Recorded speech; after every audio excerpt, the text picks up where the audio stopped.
Captain Jack Wilson stood on the bridge of the starship Defiance, his eyes fixed on the vast darkness of space through the main view screen. Stars twinkled in the distance like tiny diamonds on black cloth. The ship hummed softly around him, its engines running smooth and quiet. This ship should not exist. Every part of it broke the rules.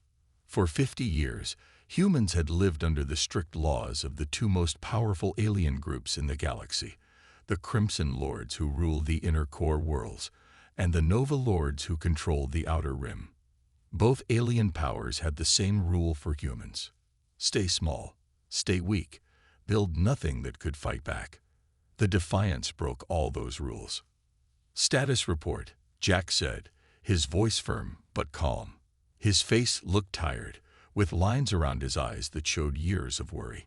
His dark uniform fit well on his tall frame. First Officer Anna Reed looked up from her control panel. Her short brown hair framed a face with sharp, alert eyes. "All systems working well, Captain. Stealth systems at full power. No one can see us right now." "Good," Jack nodded. "And the new engines?" Chief Engineer Tom Harris grinned from his station. Tom was shorter than Jack, with strong hands and a mind that could solve any problem. His gray-streaked beard couldn't hide his smile. "The engines are running better than we hoped, Captain," Tom said. "Those special parts we borrowed from the aliens work even better than I thought they would." Jack almost smiled at Tom's choice of words. Borrowed was a nice way to say stole in the dark of night from heavily guarded alien research bases.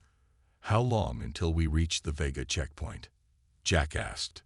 Mike Bell, the ship's pilot, checked his screens. He was young, barely 30, with quick hands and sharp eyes. 3 hours at current speed, Captain. We could go faster, but it would make us easier to detect. "Keep this speed," Jack ordered. "I want surprise on our side." Lisa Green, the communications officer, turned in her chair. Her dark skin contrasted with the white glow of her screens. "Captain, I've checked all frequencies. No sign that anyone has spotted us." "Let's keep it that way," Jack replied. Jack moved to the center of the bridge, looking at each crew member. 50 of Earth's best, pilots, engineers, fighters, and thinkers. All volunteers, all ready to risk everything. "Today we start something that cannot be stopped," he said, his voice carrying across the quiet bridge. "For too long, we humans have lived as pets of the aliens.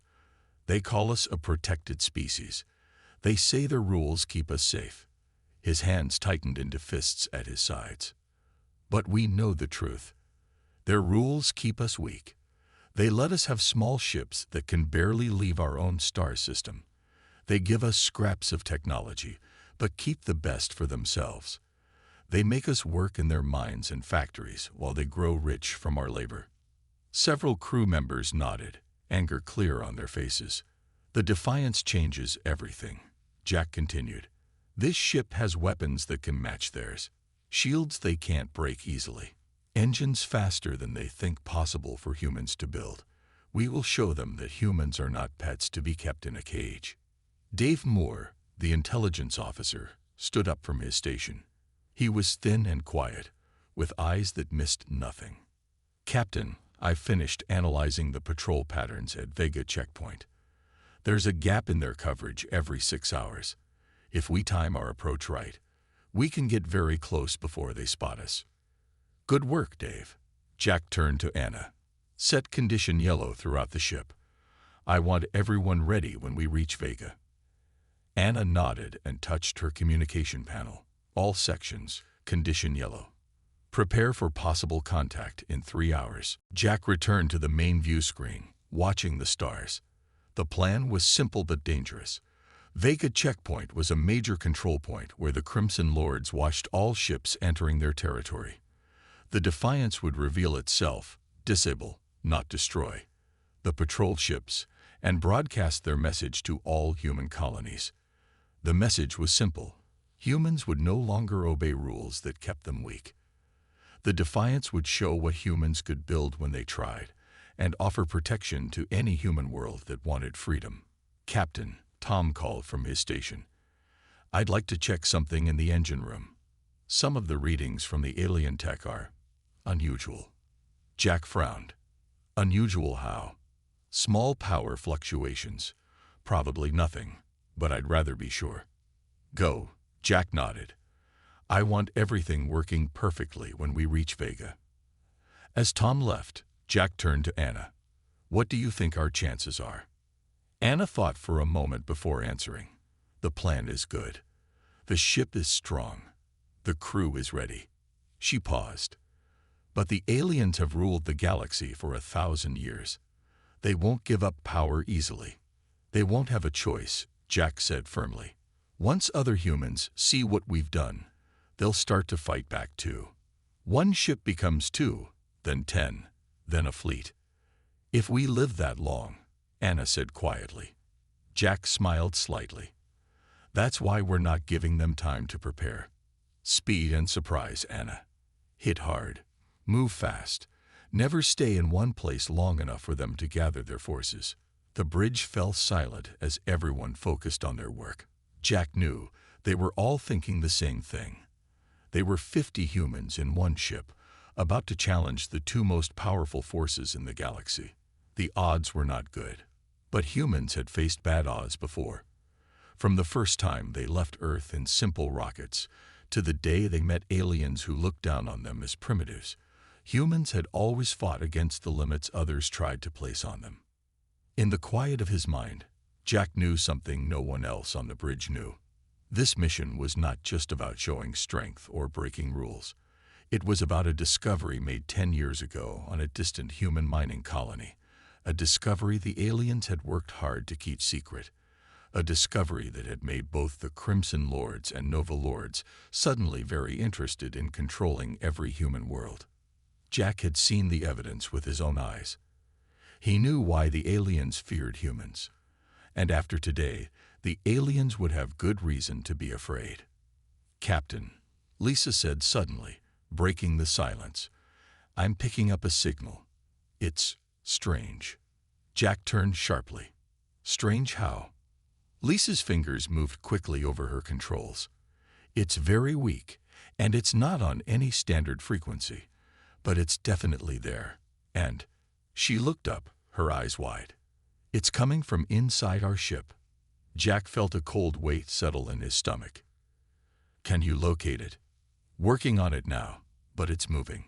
Almost as if someone on this ship is carrying a transmitter. Dave finished for her, already moving toward the exit. I'll start scanning the crew. Do it quietly, Jack ordered. We might have a spy on board, and I don't want them to know we're looking. As Dave left, Jack shared a long look with Anna. They had expected challenges from outside the ship, not from within. Should we delay the mission? Anna asked softly. Jack shook his head. No, we keep going. But now we watch each other carefully. The Defiance continued its silent journey toward Vega checkpoint, carrying its crew of rebels, its cargo of hope, and somewhere within its halls, a traitor. The Defiance slowed as it approached the Vega checkpoint. Through the main view screen, Captain Jack Wilson could see the massive space station that served as the Crimson Lord's border control. Around it, 3 patrol ships moved in regular patterns, their red hulls gleaming in the light of the nearby star. 1 hour until we enter their sensor range, Mike said from the pilot's station. His fingers hovered over the controls, ready to act fast if needed. Dave Moore, the intelligence officer, returned to the bridge. His face was serious as he approached Jack. Captain, we've checked all crew members and all ship areas, he said quietly. We found the source of the signal. Jack's eyes narrowed.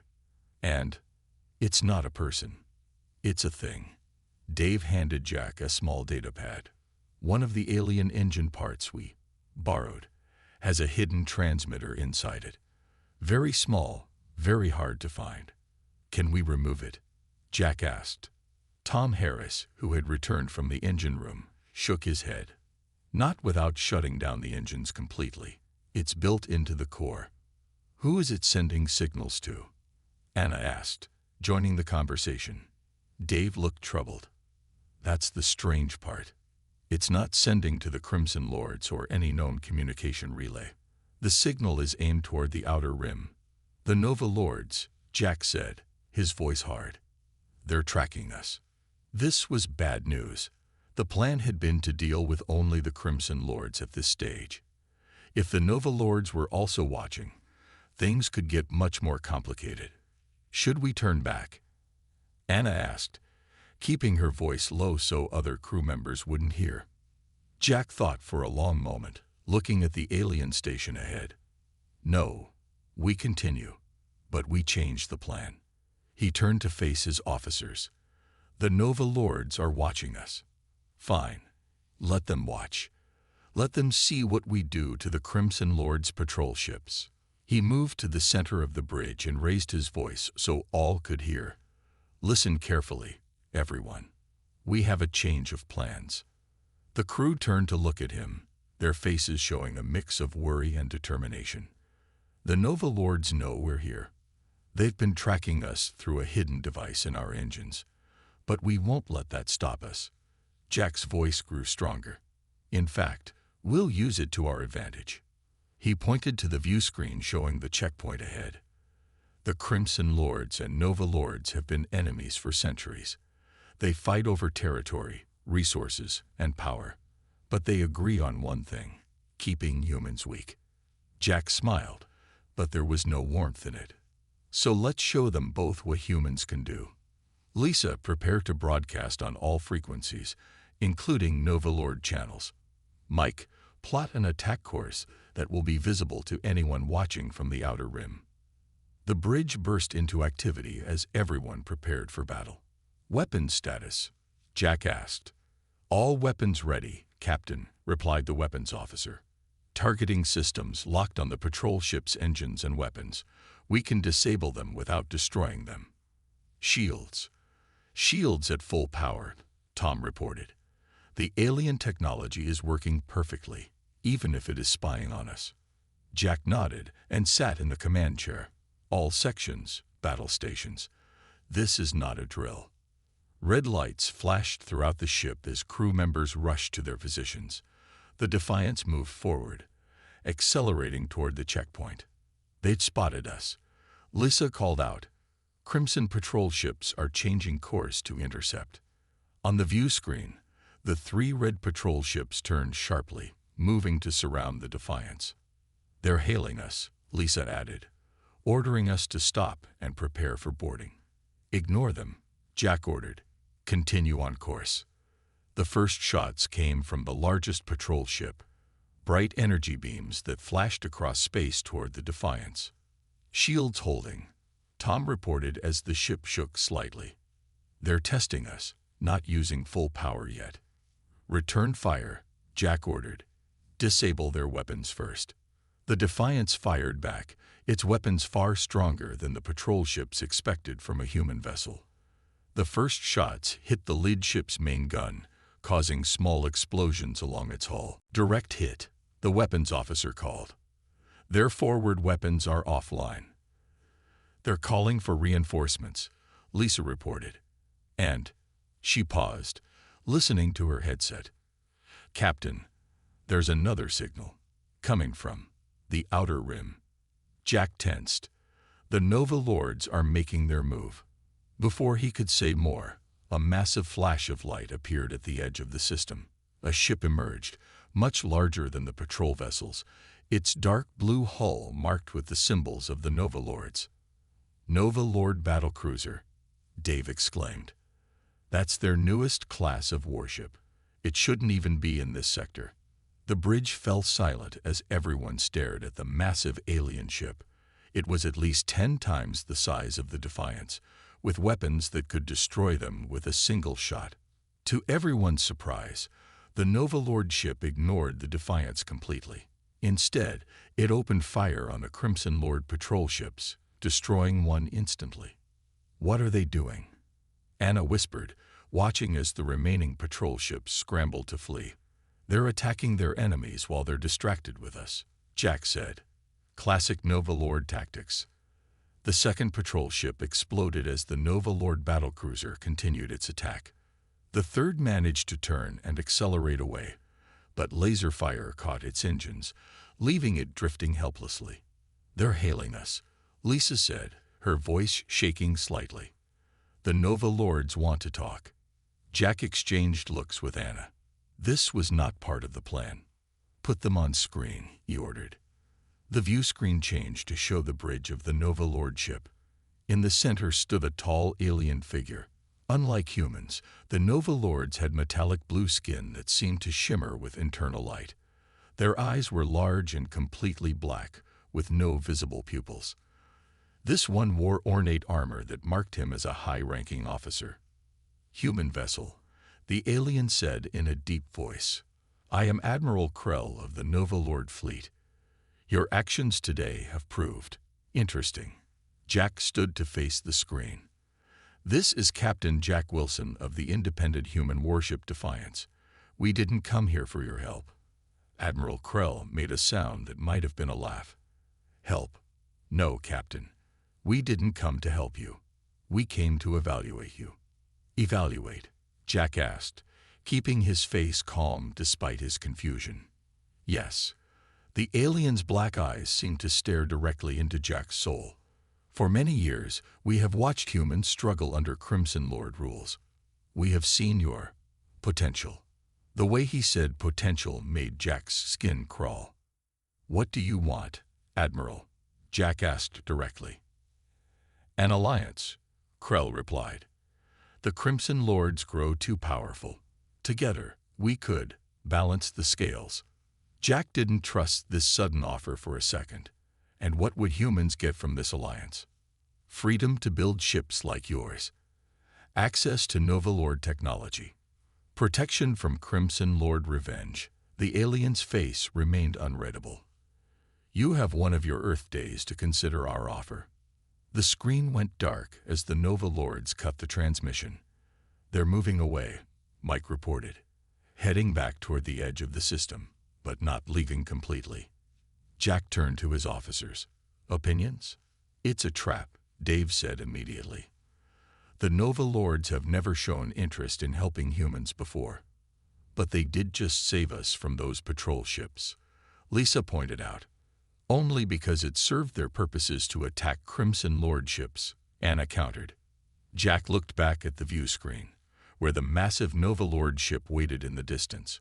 "One thing is certain," he said slowly. "Nothing is as simple as we thought. And someone on Earth knew this would happen."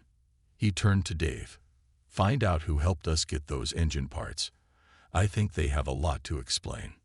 The Defiance hung in space between two powerful enemies, and Jack knew their next decision could change the fate of all humans in the galaxy. Captain Jack Wilson called a meeting in the Defiance's secure conference room.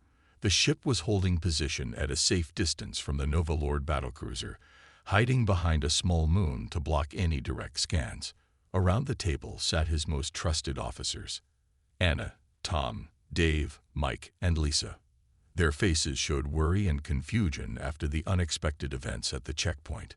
"We need to decide what to do about the Nova Lord's offer," Jack began, his voice calm despite the tension in the room. "But first, I want to know how they knew where to find us." All eyes turned to Dave, who had been investigating the hidden transmitter. "I have some answers, but they raise more questions," Dave said, placing a small device on the table. It was no bigger than a coin, made of a strange blue-black metal. "This is the transmitter we found. It's Nova Lord technology, very advanced." "Where exactly was it hidden?" Jack asked. Tom leaned forward. "Inside the core of the main engine regulator, one of the parts we took from the research base on Europa." Jack frowned. Europa was one of Earth's moon bases, supposedly under human control, but heavily monitored by Crimson Lord advisors. "And who helped us get those parts?" Jack asked. Anna looked uncomfortable. "That came through General Brooks at Earth Defense Command. He said he had friends who could get us what we needed." "Friends," Jack repeated, his voice flat. "It seems those friends were working for the Nova Lords." The room fell silent as everyone considered the implications. Their mission, Supposedly a human rebellion against alien control had been compromised from the start.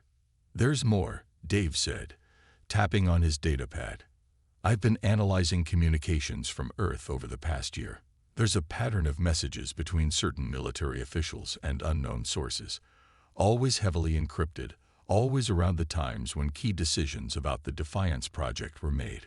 Are you saying Earth Defense Command is working with the Nova Lords?" Lisa asked, shocked. "Not all of them," Dave replied. "Maybe just a few high-ranking officers. But yes, that's exactly what this looks like." Jack stood and walked to the view screen on the wall, which showed the distant shape of the Nova Lordship. "The question is why? Why would human officers help one alien power against another?" "Maybe they think the Nova Lords would be better masters than the Crimson Lords," Mike suggested. "Or maybe they're being tricked," Tom added. "The Nova Lords are known for their mind-influencing technology." Jack turned back to the table. "We need more information before we make any decision. Lisa, can you access Earth Defense Command secure files from here?" Lisa hesitated. That would be breaking about a dozen security protocols. "This whole ship breaks every rule in the book," Jack replied with a small smile. "What's a few more?" "I'll try," Lisa nodded. "But it will take time, and I'll need Tom's help to boost our signal without being detected." "Do it," Jack ordered. "Tom, give her whatever she needs." As Lisa and Tom left to work on accessing the files, Jack turned to Anna. "What's your assessment of Admiral Krell's offer?" Anna considered for a moment. It seemed too convenient. The Nova Lords have never shown interest in helping humans before. If anything, they've been harsher than the Crimson Lords in their territories. So why offer an alliance now? Jack wondered aloud. "Because we've shown we can build something like the Defiance," Dave suggested. "They're worried about what humans might do if we start building a fleet of these ships." "Better to have us as allies than enemies," Mike added. Jack nodded slowly. "Or better to keep us close where they can watch us." The ship's communication system suddenly beeped. "Captain," came Lisa's voice. "You need to see this. We've managed to access some files from Earth Defense Command." "On my way," Jack replied, and the meeting quickly moved to the communications center. Lisa and Tom had set up a secure link to Earth's military network. On the main screen was a classified file marked Project Defiance. "True objectives." "How did you get this so quickly?" Jack asked, impressed. "We didn't need to break in," Lisa said, her face pale. "Someone sent it to us directly. It came through on an encrypted channel just minutes ago." "Someone wants us to see this," Tom added. Jack felt a chill run down his spine. "Open it." The file opened to reveal a video recording. On the screen appeared General Brooks, the same man who had approved their mission. His gray hair and stern face were familiar to all of them. "Captain Wilson, if you're viewing this, then events have proceeded as predicted," the general began. "The Nova Lords have made contact and offered an alliance. This was expected." Jack and his officers exchanged shocked glances. "The Defiance was never meant to be just a symbol of human rebellion," the general continued. "It was designed as bait, to draw the Nova Lords out of hiding and force them to show their hand." The general's expression grew grim. "For the past decade, Nova Lord agents have been infiltrating Earth governments and military commands. They'd been positioning themselves for a full-scale invasion of human space. The Crimson Lords, for all their faults, have been our protection against this." Anna gasped. "That can't be right. The Crimson Lords are our oppressors." "The Crimson Lords restrict us, yes," the general said, as if anticipating their reaction. "But they do so to protect us, and themselves, from the Nova Lords. This is the truth we've hidden from most of humanity." The general leaned closer to the camera. "Your new mission, Captain, is to pretend to accept the Nova Lords' alliance offer, gain their trust, find the location of their invasion fleet, then transmit that information back to Earth. The fate of all humans depends on it." The recording ended, leaving the bridge in stunned silence. "Is this real?" Mike finally asked. or some kind of trick. The file signature is authentic, Lisa confirmed. It really came from General Brooks. Jack struggled to process this new information. Everything they believed about their mission had just been turned upside down. If this is true, Anna said slowly, then we're not rebels at all. We're pawns in a game between three powers. And we have no way to know who's telling the truth, Dave added. The Crimson Lords say they protect us. The Nova Lords offer alliance. Earth Command plays both sides. Jack's mind raced, trying to find a path forward. Before he could speak, alarms blared throughout the ship. Captain, to the bridge, came an urgent call over the intercom. Multiple ships dropping out of hyperspace. They rushed back to the bridge, where the tactical display showed a shocking sight. A dozen Crimson Lord warships had just arrived, their weapons charging as they moved toward both the Defiance and the Nova Lord battlecruiser. They found us, Anna said, her voice tight. Battle stations, Jack ordered, his face grim. Shields up, weapons ready. As the crew rushed to prepare for battle, Jack stared at the approaching Crimson Lord fleet. His mission had become impossibly complicated. Were these ships coming to destroy them as rebels, or to save them from the Nova Lords? And more importantly, who could he trust now? The bridge of the Defiance was a storm of activity as the crew prepared for battle. Through the main view screen, Captain Jack Wilson watched as the Crimson Lord warships spread out in attack formation. Their blood-red hulls gleamed against the blackness of space, weapon sports glowing with energy. Shields at maximum, Tom reported from the engineering station. But we can't take on that many ships for long. The Nova Lord battlecruiser had also noticed the new arrivals. It was turning slowly, bringing its main weapons to bear on the Crimson Lord fleet. They're sending a transmission, Lisa announced, to both us and the Crimson ships.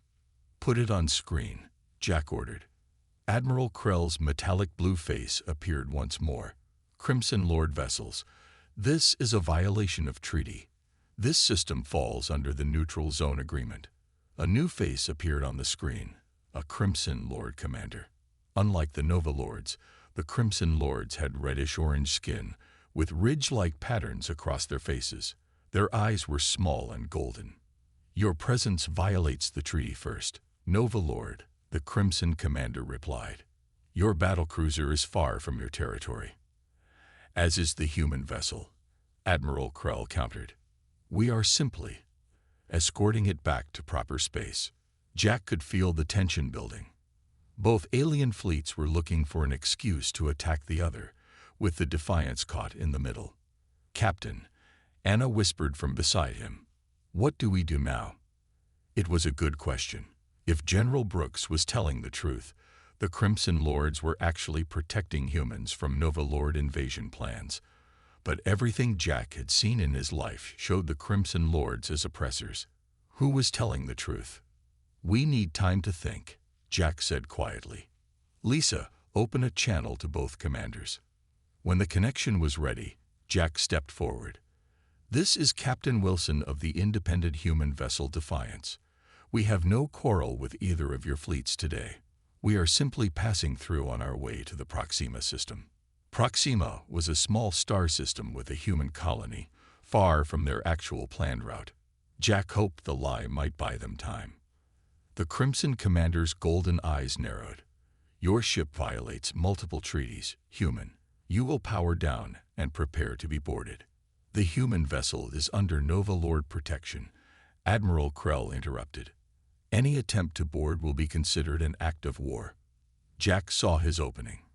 Perhaps we can discuss this situation without violence. I propose a meeting, neutral ground. One ship from each side, including the Defiance.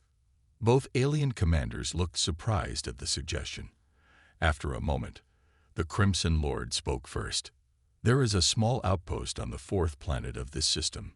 We can meet there in 3 hours. Admiral Krell seemed to consider this, then nodded. Agreed. 3 representatives from each vessel, no weapons. The transmission ended, and Jack turned to his officers. Are you sure about this, Captain? Mike asked. It could be a trap.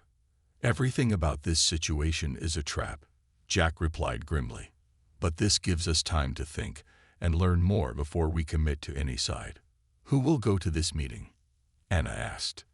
Myself, you and Dave, Jack decided. Tom, you're in command while we're gone. If anything happens to us, get the ship out of here and back to Earth. Tom nodded, his face serious. Understood, Captain. As they prepared for the meeting, Jack pulled Dave aside. I need everything you can find on this outpost. Layout, security, escape routes, anything that might help if things go bad. Already working on it, Dave replied, showing Jack his data pad with a rough schematic of the outpost. It's a small mining facility, mostly automated. Good news is there are multiple exits and a shuttle bay. 3 hours later, Jack, Anna, and Dave boarded one of the Defiance's small shuttles and headed toward the outpost.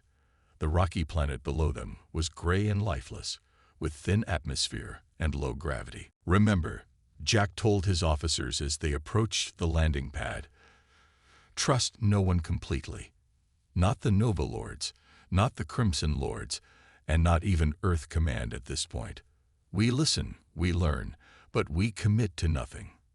The outpost was built into the side of a mountain, its metal walls dulled by the planet's constant dust storms. Inside, the air was stale but breathable, the lights dim and red-tinted. The meeting room was a simple space with a round table and chairs designed to accommodate different alien body types.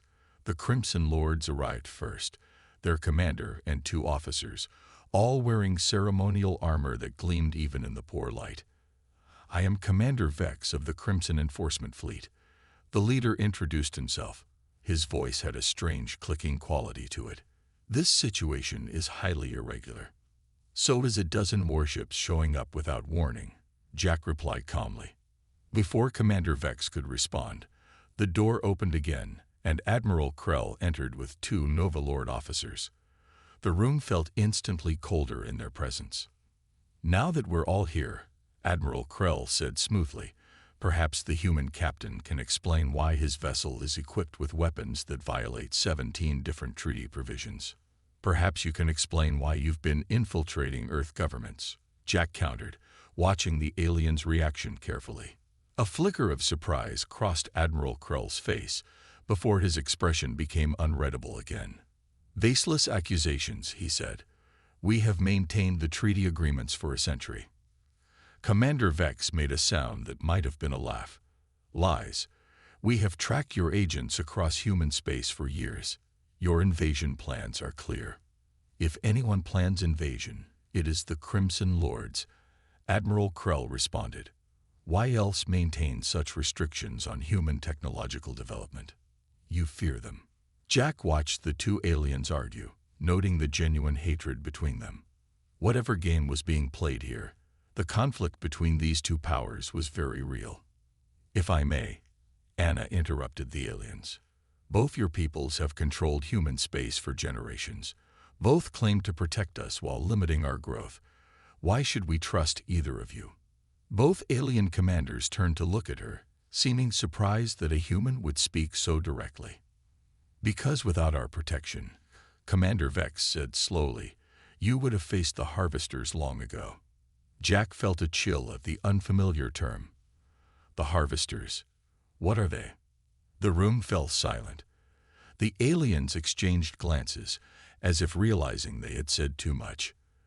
This is not relevant to our current situation, Admiral Krell said finally. I disagree, Jack pressed. If there's another threat out there that affects humans, we have a right to know. Commander Vex seemed to consider this, then leaned forward. The Harvesters are why the treaties exist, why all developing species are managed. They come from beyond the galaxy's edge, and they take worlds, resources, entire species. Both our civilizations fought them back centuries ago, Admiral Krell added reluctantly, at great cost. The treaties and restrictions are to prevent drawing their attention again. Jack exchanged shocked glances with Anna and Dave. This was something neither Earth Command nor General Brooks had mentioned. Then why fight each other? Jack asked. "If this threat is real." A deafening explosion interrupted him as the entire outpost shook violently. Dust and debris fell from the ceiling as emergency lights began flashing. "We're under attack," one of the Crimson officers shouted. Jack's communicator crackled to life. "Captain." It was Tom's voice, urgent, and filled with static. "Multiple ships just appeared from hyperspace. They're not Crimson or Nova. They're attacking everyone." The outpost shook again as another explosion hit nearby. "We need to get back to our ships," Commander Vex said, all hostility toward the humans temporarily forgotten.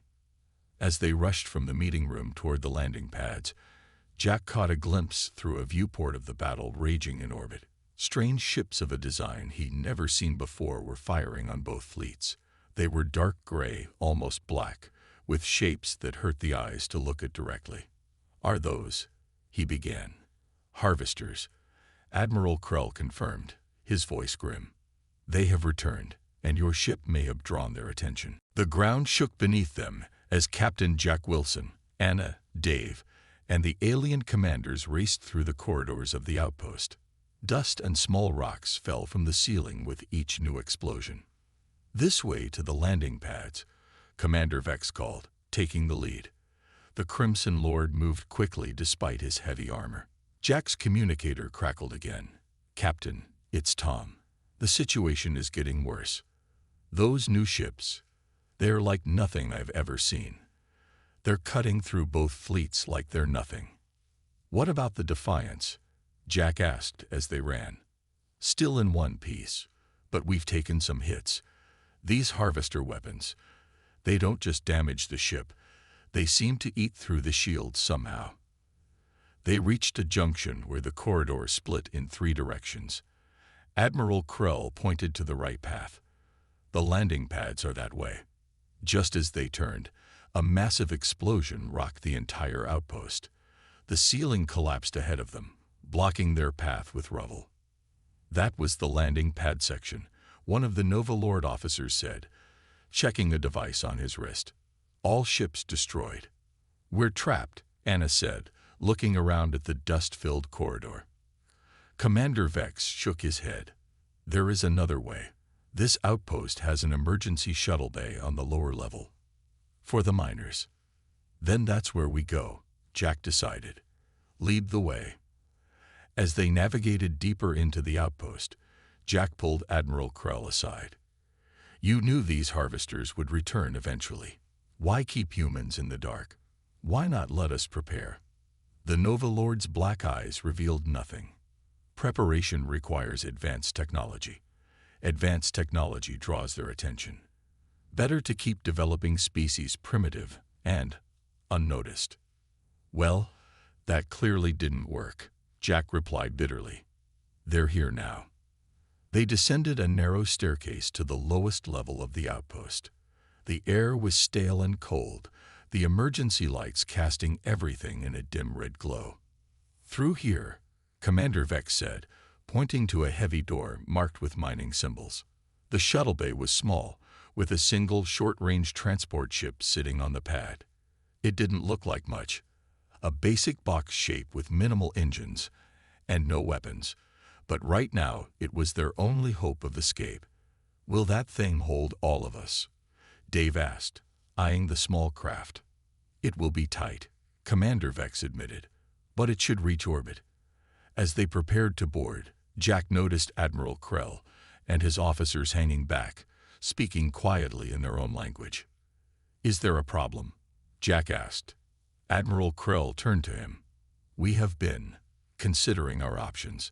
The harvesters do not usually attack without purpose. They want something. And you think they want the Defiance?" Jack guessed. The Nova Lord nodded. "Your ship breaks too many rules, uses too many advanced technologies together in ways that stand out. Like a beacon," Commander Vex added, joining the conversation, drawing their attention. Jack felt a cold weight settle in his stomach. "You're saying this is our fault?" "Not fault," Admiral Krell said. "Circumstance. But the solution is clear. The Defiance must be destroyed." Anna stepped forward. Absolutely not. That ship is humanity's best hope. It is all our doom if the harvesters capture it, Commander Vex countered. They absorb technology, adapt it, use it against us. Your ship has too many secrets. Jack's mind raced. The aliens might be right. The Defiance might have accidentally brought this danger. But he couldn't just sacrifice his ship and crew. The outpost shook again, more violently this time. We're out of time, Dave warned. This whole place could come down around us. Everyone on the shuttle, Jack ordered. We can argue in orbit. They boarded the small craft, cramming in shoulder to shoulder. Commander Vex took the pilot's seat, his long fingers working the unfamiliar controls with surprising skill. Launching now, he announced as the engines fired up with a whine. The shuttle bay doors slid open above them, revealing a strip of star-filled sky. The shuttle lifted off, shaking and rattling as it fought against the planet's gravity. As they broke through the atmosphere, a terrifying sight greeted them. The space above the planet was a battlefield. Crimson and Nova ships fought side by side against the strange dark vessels of the harvesters. Debris floated everywhere, the remains of destroyed ships from all three sides. There's the Defiance, Anna pointed out. Jack's ship was still intact, though visible damage marked its hull in several places. It was fighting alongside two Crimson cruisers, its weapons firing constantly at the approaching harvester ships. We need to get back to our ship, Jack said. Can you take us there? Commander Vex adjusted their course. I will try, but those harvester ships are between us and your vessel. As they approached the battle, Jack's communicator came to life again. Captain, it's Tom. Are you on that shuttle we're detecting? Yes, with the alien commanders. What's the status? Not good. We've lost about half the Crimson fleet, and the Nova battlecruiser is badly damaged. These harvesters, they're adapting to our weapons. Each shot seems less effective than the last. Jack exchanged glances with the alien commanders. He's right. They learn and adapt quickly, Admiral Krell confirmed. It is their greatest strength. And their greatest weakness, Commander Vex added unexpectedly. All eyes turned to him. What do you mean? Jack asked. The harvesters adapt through direct scanning and analysis. They must get close to fully understand a new technology. If they are offered something too advanced, too complex, it could overwhelm them. Admiral Krell finished, understanding spreading across his face. Jack suddenly saw where this was going. You're suggesting we give them the Defiance. Not give, Commander Vex corrected. Sacrifice. A Trojan horse, as you humans would say. The plan took shape quickly. The Defiance's engine core, the one with alien technology from both Crimson and Nova Lords, plus human modifications, could be set to create a cascade failure unlike anything the harvesters had encountered before. But we'd lose the ship, Anna protested. To save Earth and perhaps many other worlds, Jack replied softly.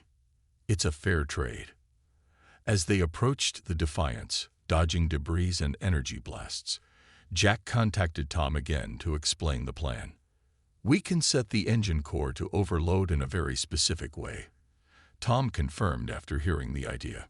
Create a feedback loop between the Nova and Crimson tech that will build until it releases all energy at once. How big an explosion are we talking about? Jack asked. Big enough to take out anything within 1,000 kilometers, Tom replied grimly.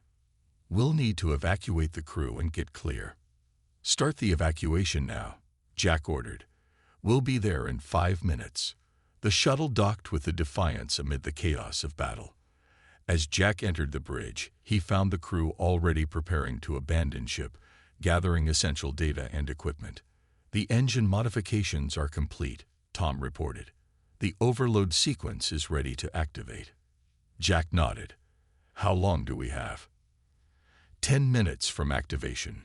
Not much time to get clear. Jack looked around at his ship, the vessel that was supposed to free humanity, but had instead brought a new danger. Yet perhaps it would still save them, just not in the way any of them had expected. "Start the sequence," he ordered. "Everyone to the escape pods and shuttles." As the crew evacuated, Jack remained on the bridge with Anna, Dave, Tom, and the alien commanders. They watched on the view screen as the harvester ships began to converge on the Defiance, clearly detecting the unusual energy signature from the engine core. "They're taking the bait," Admiral Krell observed. "Time to go," Jack said, heading for the last shuttle. As they pulled away from the doomed ship, Jack watched through the viewport as the harvesters surrounded the Defiance, attaching themselves to its hull with strange mechanical tendrils, trying to absorb its secrets before destroying it. 3 minutes to overload," Tom announced. The shuttle accelerated away, joining the remaining Crimson and Nova ships as they also retreated to a safe distance. Jack felt a strange mix of emotions as he watched his ship grow smaller in the distance. Pride, sadness, and hope all mingled together. "Your ship broke every rule," Commander Vex said quietly from beside him, "including the one that mattered most. It brought enemies together as allies." When the explosion came, it was more beautiful than Jack had expected. A sphere of brilliant energy expanded outward, engulfing the harvester ships in its embrace. For a moment, it looked like a new star had been born, bright and perfect against the blackness of space. Then it was gone, leaving nothing but scattered atoms where powerful ships had once been. In the silence that followed, Admiral Krell spoke first. "The threat is gone. For now. But they will return eventually." "Then we'll be ready," Jack replied. "All of us together."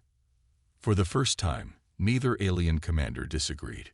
The Defiance was gone, but it had accomplished something far greater than its creators had intended. It had broken the greatest rule of all, the rule that said different species could not truly work together as equals. As the shuttle set course for Earth, Jack knew this was just the beginning. Humanity would build new ships, but not in secret this time. And they would not break rules for the sake of breaking them, but to create new ones, better ones, that all could live by. The warship was gone, but its defiance would echo across the stars for generations to come.